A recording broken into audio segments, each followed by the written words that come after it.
जय हिंद दोस्तों। आज हम बात करेंगे एक बहुत ही इम्पोर्टेंट और इंटरेस्टिंग टॉपिक भारत और वीटो के बारे में। पिछली क्लास में हमने पढ़ा था कि द्वितीय विश्व युद्ध के बाद दुनिया के सभी प्रभावशाली देशों ने मिलकर एक अंतर्राष्ट्रीय संस्था का निर्माण किया था ताकि तृतीय विश्व युद्ध ना हो सके। और उस वीडियो में हमने देखा था कि यूनाइटेड नेशन ऑर्गेनाइजेशन नाम की एक संस्था बनाई गई थी, जिसके बारे में हमने विस्तार से संपूर्ण अध्ययन किया था और उसके सभी महत्वपूर्ण अंगों के बारे में जानकारी प्राप्त की थी। अगर आपने अभी तक उस वीडियो को नहीं देखा है तो मैं डिस्क्रिप्शन बॉक्स में उस वीडियो का लिंक पिन कर देता हूँ, आप जाकर उस वीडियो को देख सकते हैं। तो अब आज की चर्चा में हम बात करेंगे यूनाइटेड नेशन ऑर्गेनाइजेशन के सबसे महत्वपूर्ण अंग यूनाइटेड नेशन सिक्योरिटी काउंसिल की स्थायी सदस्यता के बारे में और उसकी वीटो पावर की शक्ति के बारे में, और जानेंगे कि क्यों दुनिया भर के देश, इवन भारत भी, यूनाइटेड नेशन सिक्योरिटी काउंसिल में स्थायी सदस्यता प्राप्त करने की कोशिश कर रहा है। तो जैसा कि हम सब लोग जानते हैं, यूनाइटेड नेशन सिक्योरिटी काउंसिल में 15 सदस्य होते हैं।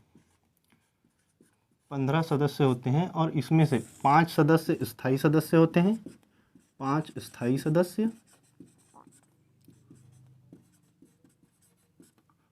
परमानेंट मेंबर, और 10 इसके अस्थायी सदस्य होते हैं।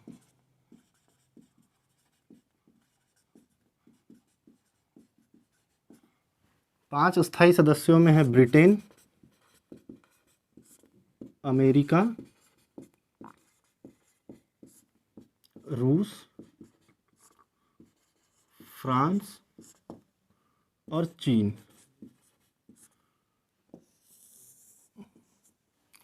तो जब द्वितीय विश्व युद्ध की समाप्ति हुई थी तो ये जो द्वितीय विश्व युद्ध के विजेता देश थे, ब्रिटेन, अमेरिका, रूस और फ्रांस, इन 4 देशों को स्थायी सदस्यता दी गई थी। और बाद में जब आगे बढ़ा यूनाइटेड नेशन का कार्यकाल, तो बाद में एशिया के रिप्रेजेंटेशन के तौर पर भारत को यूनाइटेड नेशन की सिक्योरिटी काउंसिल है उसकी स्थायी सदस्यता ऑफर की गई थी, किंतु भारत ने इस ऑफर को एक्सेप्ट नहीं किया था और एशिया के रिप्रेजेंटेशन के तौर पर चीन को यूनाइटेड नेशन सिक्योरिटी काउंसिल में स्थायी सदस्यता दे दी गई थी। दोस्तों, ये याद रखिएगा कि भारत को वर्ष 1950 में यूएसएसआर ने, जिसे आज हम रूस के नाम से जानते हैं, और वर्ष 1955 में यूएसए ने यूनाइटेड नेशन सिक्योरिटी काउंसिल की स्थायी सदस्यता का ऑफर दिया था, लेकिन भारत ने इस ऑफर को एक्सेप्ट नहीं किया था और वो स्थायी सदस्यता चीन को चली गई थी। ठीक है, अब हम आगे जानते हैं कि क्यों यूनाइटेड नेशन सिक्योरिटी काउंसिल में स्थायी सदस्यता इतनी महत्वपूर्ण है और क्या होती है वीटो पावर। अब हम देखते हैं कि क्यों भारत और दुनिया के लोग in United nation security council की परमानेंट सीट हासिल करना चाहते हैं। तो देखिए, दुनिया में जब भी कहीं अशांति उत्पन्न होती है या कोई ऐसी स्थिति उत्पन्न होती है जिससे पूरा अंतर्राष्ट्रीय स्तर पर खतरा पैदा हो जाता है, तो यूनाइटेड नेशन सिक्योरिटी काउंसिल में एक प्रस्ताव लाया जाता है उस खतरे को नियंत्रित करने के लिए। जैसे एग्जाम्पल से समझे, आज के देश में एक तानाशाह कंट्री है नॉर्थ कोरिया। नॉर्थ कोरिया के तानाशाह किम जोंग उन अगर कभी डिसाइड कर लेते हैं कि मुझे किसी देश में परमाणु अटैक करना है, तो यूनाइटेड नेशन सिक्योरिटी काउंसिल में प्रस्ताव लाया जाएगा उस देश को रोकने के लिए। और जब प्रस्ताव लाया जाएगा तो यूनाइटेड नेशन सिक्योरिटी काउंसिल के जो 15 मेंबर्स हैं, इसमें से 15 में से 9 सदस्यों की सहमति जरूरी है। 15 में से 9 सदस्यों की सहमति जरूरी होती है। और जो ये स्थायी सदस्य होते हैं, इनमें से अगर कोई एक देश भी सहमत नहीं हुआ, अगर चीन चाहता है कि ये प्रस्ताव पारित ना हो, तो वो इस प्रस्ताव को मना कर सकता है और वो प्रस्ताव रद्द हो जाएगा। और इसी प्रस्ताव को रद्द करने की शक्ति को कहते हैं वीटो पावर। अब देखिए, जैसे 15 कंट्रीज है, 15 कंट्री में से 14 कंट्री भी अगर उस प्रस्ताव के पक्ष में है और इन 5 देशों में से किसी एक देश ने भी मना कर दिया कि मैं इससे सहमति नहीं रखता हूं, तो वो प्रस्ताव हमेशा के लिए रद्द हो जाएगा। और इसी प्रस्ताव रद्द करने की शक्ति को हासिल करने के लिए दुनिया भर के सभी देश यूनाइटेड नेशन सिक्योरिटी काउंसिल की स्थायी सदस्यता प्राप्त करना चाहते हैं। अब इसका एग्जाम्पल हम देख लेते हैं कि ऐसा पहले कभी हुआ है कि किसी एक देश ने कोई प्रस्ताव को खारिज कर दिया हो या अपनी वीटो पावर का यूज़ किया हो। तो अब तक सबसे ज़्यादा बार रसिया ने, अब तक सबसे अधिक बार रसिया ने वीटो पावर का यूज़ किया है, और फ्रांस ने आज तक कभी भी अपनी वीटो शक्ति का प्रयोग नहीं किया है। ठीक है, तो जैसा कि हम सब जानते हैं, इजराइल और फिलिस्तीन विवाद वर्तमान दुनिया में सबसे बड़ा विवाद माना जाता है। तो जब इजराइल के ऊपर यूनाइटेड नेशन सिक्योरिटी काउंसिल ने प्रस्ताव लाया कि उस पर एक्शन लिया जाए, इजराइल पर, तो उस समय यूएसए ने वीटो कर दिया। और इसराइल पर कोई भी एक्शन नहीं लिया गया। उसके बाद दोबारा आपको पता होगा 1959 में चीन ने तिब्बत पर कब्जा कर लिया।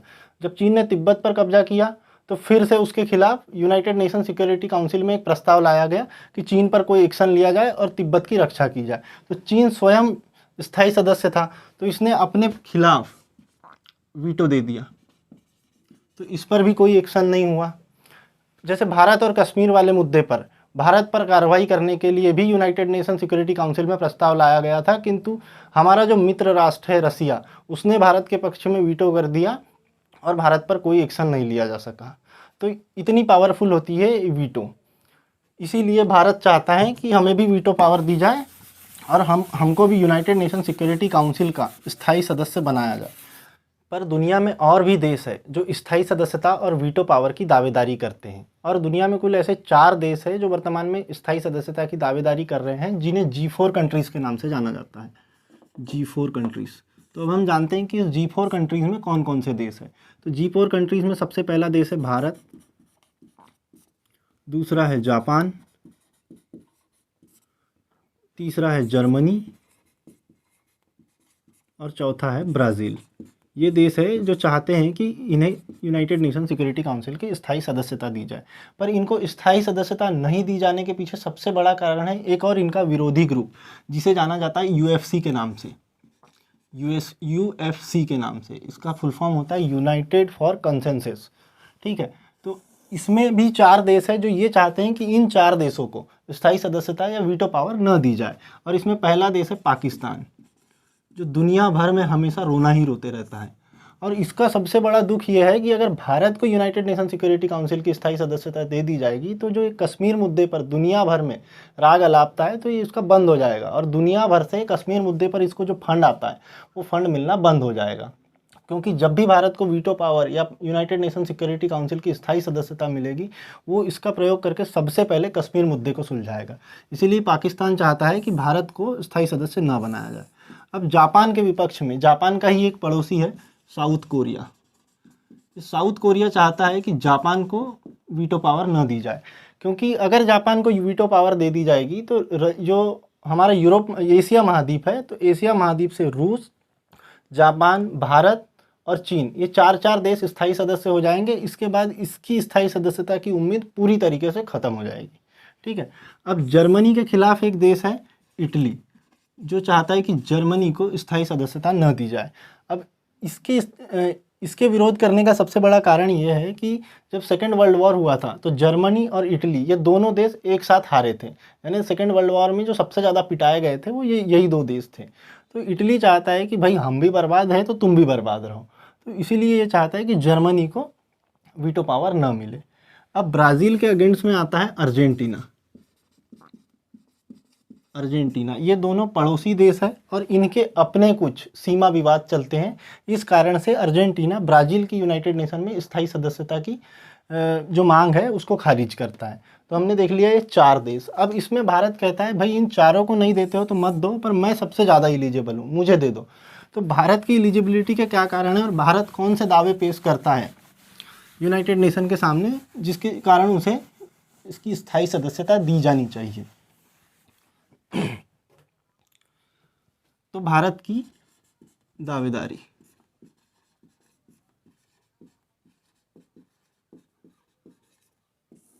दोस्तों यूनाइटेड नेशन के जो मूल लक्ष्य हैं उनमें कहा गया है कि यूनाइटेड नेशन काम करेगा कि दुनिया भर में लोकतंत्र की स्थापना की जाए, ऐसे देशों का निर्माण किया जाए जो धर्मनिरपेक्ष हो। तो भारत, पहला कारण, भारत दुनिया का सबसे बड़ा डेमोक्रेटिक कंट्री है, दुनिया का सबसे बड़ा लोकतंत्र, दुनिया का सबसे बड़ा लोकतंत्र। और इसी बिहाफ पे भारत मांग करता है कि दुनिया के सबसे बड़े लोकतंत्र होने के कारण, सबसे लार्जेस्ट डेमोक्रेसी होने के कारण उसको यूनाइटेड नेशन सिक्योरिटी काउंसिल में स्थायी सदस्यता दी जानी चाहिए। दूसरा सबसे बड़ा कारण है कि हम दुनिया की सबसे बड़ी पॉपुलेशन कंट्री है, यानी हाईएस्ट पॉपुलेशन। हमारे देश के युवाओं ने मेहनत करके भारत को दुनिया का सबसे जनसंख्या वाला देश बना दिया, और ये हमको यूनाइटेड नेशन की स्थायी सदस्यता लेने में बहुत मदद करेगा। ठीक है, सबसे अधिक जनसंख्या।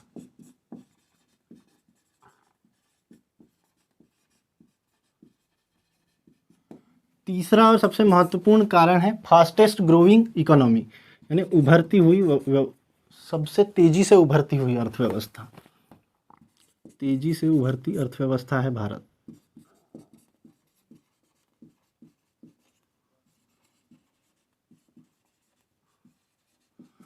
भारत अपना पक्ष रखता है और कहता है कि हम, यानी यूनाइटेड नेशन का जो बेसिक कॉन्सेप्ट है उसमें कहा गया है कि यूनाइटेड नेशन दुनिया भर में शांति स्थापित करेगा और जो आतंक है उसको नियंत्रित करेगा, जो आतंकवाद दुनिया भर में फैला है उसको नियंत्रित करने की कोशिश करेगा। तो भारत शांति प्रिय देश भी है और भारत आतंकवाद पीड़ित भी देश रहा है। भारत की तरफ से कभी भी कहीं भी आपने ये नहीं सुना होगा कि भारत की तरफ से या भारत के किसी आतंकी ने किसी देश में आतंकी हमला किया या कहीं पर बम फोड़ दिया, कहीं पर अटैक कर दिया। तो भारत के साथ ऐसी कोई स्थिति नहीं है, भारत के द्वारा कभी कोई आतंकी हमला नहीं करवाया गया। तो भारत आतंक पीड़ित भी रहा है और इस कारण भारत मांग करता है कि उसको यूनाइटेड नेशन सिक्योरिटी काउंसिल में स्थायी सदस्यता दे दी जाए। अब सर ये चौथा पॉइंट था, अब हम पांचवा पॉइंट देखेंगे। अब हम पांचवा कि हम यूनाइटेड नेशन के संस्थापक सदस्य भी रहे हैं। संस्थापक सदस्य से मतलब है कि जब यूनाइटेड नेशन की स्थापना हुई थी और 51 देशों ने उसके चार्टर पर हस्ताक्षर किए थे, तो उन संस्थापक सदस्यों में भारत का भी एक स्थान था। छठवां पॉइंट भारत बताता है कि जब भी दुनिया भर में कहीं विवाद होता है, कहीं मानवीय त्रासदी आती है, तो हम सबसे ज़्यादा पीस कीपिंग फोर्स भेजते हैं, यानी शांति सेना। जो शांति सेना जाती है वो बड़ी मात्रा में भारत योगदान देता है शांति सेना में, जो यूनाइटेड नेशन की शांति सेना है। ठीक है। सातवां पॉइंट भारत रखता है और कहता है कि जो WHO को वैक्सीन चाहिए होती है या अंतर्राष्ट्रीय स्तर पर कोई भी मानवीय सहायता होती है, तो भारत बहुत बड़ी मात्रा में मानवीय सहायता भी करता है। और भारत दुनिया की सेकेंड लार्जेस्ट आर्मी रखता है। तो इन पॉइंट्स के आधार पर दुनिया का सबसे बड़ा लोकतंत्र, हाईएस्ट पॉपुलेशन यानी सबसे अधिक जनसंख्या, तेजी से उभरती हुई अर्थव्यवस्था, हम शांति प्रिय देश हैं, हमने आज तक सबसे पहली बार किसी पर अटैक नहीं किया है, हम यूनाइटेड नेशन के संस्थापक सदस्यों में रहे हैं, हमारी जो शांति से यूनाइटेड नेशन की जो पीस कीपिंग फोर्सेज होती है उसमें हमारे इंडिया के सोल्जर्स बहुत बड़ी मात्रा में जाते हैं और दुनिया भर में विवादों को निपटाते हैं, हम सेकेंड लार्जेस्ट आर्मी रखते हैं। ये सब कारण है कि भारत चाहता है कि उसको यूनाइटेड नेशन में स्थायी सदस्यता दी जाए। अब जो दुनिया के कुछ देश हैं जो कहते हैं कि भारत को क्यों स्थायी सदस्यता नहीं देनी चाहिए, तो उनके पक्ष जान लेते हैं कि भारत को स्थायी सदस्यता क्यों नहीं दी जा रही है। और भारत को स्थायी सदस्यता नहीं देने के पीछे सबसे प्रमुख रोड़ा है चीन। और चीन का कहना है कि भारत ने NPT पर साइन नहीं किए हैं। पहला, भारत ने NPT पर साइन नहीं किए हैं और चीन इसको सबसे बड़ा मुद्दा बनाकर रखता है कि इसी कारण से भारत को यूनाइटेड नेशन सिक्योरिटी काउंसिल में स्थायी सदस्यता नहीं दी जानी चाहिए। अब NPT क्या है? तो नॉन प्रोलिफरेशन ट्रीटी यानी परमाणु अप्रसार संधि, इस पर भारत ने हस्ताक्षर नहीं किया है। इसके अंतर्गत होता यह है दोस्तों कि जो भी देश इस NPT पर साइन करता है वो किसी भी परमाणु पदार्थ का, या जैसे न्यूक्लियर बम में जो भी यूज़ होता है, जैसे न्यूक्लियर बम में यूज़ होता है यूरेनियम 235, तो यूरेनियम 235 का कहीं से इंपोर्ट नहीं कर सकता, किसी को एक्सपोर्ट नहीं कर सकता है। तो जब हमने 1974 में परमाणु परीक्षण किया था तो हमने यूरेनियम 235 का आयात किया था और इसी कारण भारत ने इस पर हस्ताक्षर नहीं किए। तो चाइना सबसे बड़ा मुद्दा बनाता है कि भारत इस पर अगर साइन कर लेगा तो उसको यूनाइटेड नेशन की सीट दे दी जाएगी। पर इस पर साइन करने का मतलब है कि हमारे पास जो परमाणु हथियार है उसको हमें छोड़ना पड़ेगा। अब दूसरा सबसे बड़ा मुद्दा जो दुनिया में रखा जाता है कि भारत को क्यों नहीं देना चाहिए इसकी स्थायी सदस्यता, वो है CTBT यानी कॉम्प्रहेंसिव टेस्ट बेन ट्रीटी, और ये लागू हुई थी 1996 से। इसका मतलब होता है कि आप भूमि पर, हवा में या जल में परमाणु बम का परीक्षण नहीं कर सकते। भूमि, जल या वायु, कहीं पर भी आप परमाणु परीक्षण नहीं कर सकते हैं, और अगर आपने परमाणु परीक्षण किया है तो इसका उल्लंघन किया है। तो भारत ने इसको भी साइन नहीं किया है क्योंकि हमने 1974 और 1998 में स्माइलिंग बुद्धा और शक्ति 98 के नाम से 2 परमाणु परीक्षण किए हैं। तो इस मुद्दे पर चीन और अमेरिका कहते हैं कि भारत एलिजिबल नहीं है, लेकिन भारत इसके पक्ष में क्या तर्क देता है?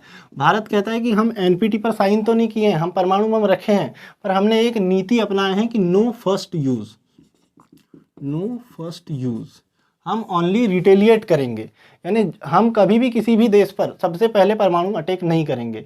जैसे कि आज के स्थिति में समझे तो हमारा पड़ोसी देश है नेपाल, तो नेपाल अगर अभी कभी हम पर हमला कर देता है, नेपाल ने अगर हम पर हमला किया तो हम उस पर कभी भी परमाणु अटैक नहीं करेंगे, क्योंकि उसके पास परमाणु बम है नहीं और वो हम पर पहले परमाणु अटैक नहीं करेगा, तो हम जवाबी कार्रवाई में उस पर परमाणु अटैक नहीं करेंगे। यानी जब तक भारत पर कोई देश पहले परमाणु अटैक नहीं करेगा तब तक भारत अपने न्यूक्लियर बम्स का यूज़ नहीं करेगा।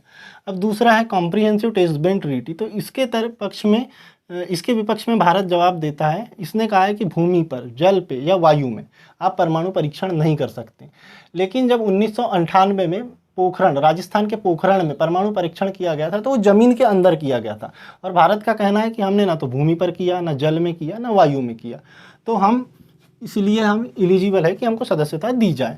अब तीसरा सबसे बड़ा मुद्दा उठाया जाता है जम्मू कश्मीर का, जम्मू एंड कश्मीर का, कि भारत ने जम्मू कश्मीर में, यानी जो पाकिस्तान है वो यूनाइटेड नेशन में ये तर्क रखता है कि भारत ने जम्मू कश्मीर में, जो जम्मू कश्मीर की जनसंख्या है, उनका जनता है, उनका शोषण किया है।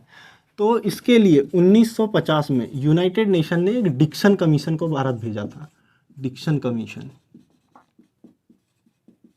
और जो डिक्सन कमीशन भारत आया था तो डिक्सन कमीशन ने कश्मीर में जाकर जांच की। लगभग 15 लोग आए थे डिक्सन कमीशन में, इसके 15 सदस्य थे। तो इन लोगों ने कश्मीर में जाकर जांच की तो इन्होंने पाया कि कश्मीर का मुद्दा कोई अंतर्राष्ट्रीय मुद्दा है ही नहीं, और इन्होंने एक रिपोर्ट तैयार की और उस रिपोर्ट में बताया कि जो कश्मीर का मुद्दा है ये भारत और पाकिस्तान का आंतरिक मुद्दा है और इसको भारत और पाकिस्तान ने मिलकर ही सुलझाना चाहिए, इसमें यूनाइटेड नेशन ऑर्गेनाइजेशन की कोई भूमिका नहीं होनी चाहिए। तो ये भी मुद्दा हल हो जाता है। जो चीन बार बार उठाता है कि जम्मू कश्मीर विवाद के कारण भारत एक अशांति प्रिय देश है और इसको यूनाइटेड नेशन में सीट नहीं देनी चाहिए। ठीक है, चौथा और सबसे महत्वपूर्ण मुद्दा बजट। ये बात सच है दोस्तों कि यूनाइटेड नेशन में जो बजट या यूनाइटेड नेशन को जो फंड देता है वो भारत बहुत कम देता है, 0.8% से लगभग 1% तक ही देता है। तो इस कारण से हमको कहा जाता है, किंतु भारत कहता है कि हम बजट कम देते हैं, पर जो WHO है, WHO जो दुनिया भर में स्वास्थ्य को लेकर चिंता व्यक्त करता है, तो WHO को जब भी कोई वैक्सीन या कोई भी दवाइयों की ज़रूरत पड़ती है तो भारत बड़ी मात्रा में वैक्सीन और दवाइयाँ उपलब्ध कराता है। जैसे कोरोना के टाइम में भारत ने दुनिया भर के कई गरीब देशों, अफ्रीकन कंट्रीज़ में अपनी कोरोना वैक्सीन दिया। इवन अमेरिका को, USA को भी जब 2020 में मलेरिया की वैक्सीन बनाने के लिए हाइड्रोक्लोरोक्विन की आवश्यकता पड़ी थी तो भारत ने भारी मात्रा में अमेरिका को भी हाइड्रोक्लोरोक्विन प्रोवाइड करवाया था। अब हम बजट कम देते हैं, लेकिन जो UN की पीस कीपिंग फोर्स है, UN की पीस कीपिंग फोर्स है, उसमें सबसे ज़्यादा सैनिक भारत के जाते हैं। UN पीस कीपिंग फोर्स में सबसे ज़्यादा सैनिक भारत के जाते हैं। और जो भारत अंतर्राष्ट्रीय स्तर पर मानवीय सहायता करता है, अंतर्राष्ट्रीय स्तर पर इतनी बड़ी मानवीय सहायता करता है, तो भारत कहता है कि मैं बजट तो कम देता हूँ, लेकिन जैसे अभी वर्तमान में तुर्की में भूकंप आया, अफगानिस्तान क्राइसिस हुए, यूक्रेन में खाद्य यानी भोजन की आवश्यकता पड़ी, तो भारत ने बढ़ चढ़कर इसमें हिस्सा लिया और बहुत बड़ी मात्रा में दुनिया भर के देशों में मानवीय सहायता उपलब्ध करवाई। इसलिए भारत का पक्ष है कि इन सब चीज़ों को अवॉइड किया जाए और उसको यूनाइटेड नेशन सिक्योरिटी काउंसिल में स्थायी सदस्यता दी जाए। अब दोस्तों, भारत की स्थायी सदस्यता या वीटो पावर के बीच में सबसे बड़ी दुविधा है चीन और अमेरिका। चीन इसीलिए भारत को स्थायी सदस्यता नहीं देना चाहता है क्योंकि चीन पर भारत ने अनाधिकृत रूप से कश्मीर में कब्जा करके रखा है। अगर भारत उसका स्थायी सदस्य बन गया तो इसका पुरजोर विरोध करेगा, और जो चीन अरुणाचल प्रदेश वाले क्षेत्रों में ये हरकत करता है उसमें चीन को मजबूर होकर ये सब बंद करना पड़ेगा। और दूसरी तरफ अमेरिका क्यों नहीं चाहता कि भारत को स्थायी सदस्यता मिले? तो अमेरिका के नहीं चाहने के पीछे सबसे बड़ा कारण ये है कि भारत को अगर स्थायी सदस्यता मिल गई तो भारत अपने मित्र राष्ट्र रसिया का समर्थन करने लग जाएगा, और अमेरिका को ये डर है कि अगर भारत रसिया के समर्थन में आ जाएगा तो उसका जो विश्व स्तर पर ये वर्चस्व फैला हुआ है उसमें थोड़ी मात्रा में गिरावट होगी। इसलिए ये सब देश नहीं चाहते हैं कि भारत को स्थायी सदस्यता दी जाए। तो आपका इस पर क्या विचार है, कमेंट बॉक्स में बताइएगा कि भारत को स्थायी सदस्यता देनी चाहिए कि नहीं देनी चाहिए। और कमेंट बॉक्स में और बताइएगा कि आप आगे और किन अंतर्राष्ट्रीय मुद्दों पर जानकारी प्राप्त करना चाहते हैं, तो हम उन मुद्दों पर नई वीडियो लाएंगे। जय हिंद।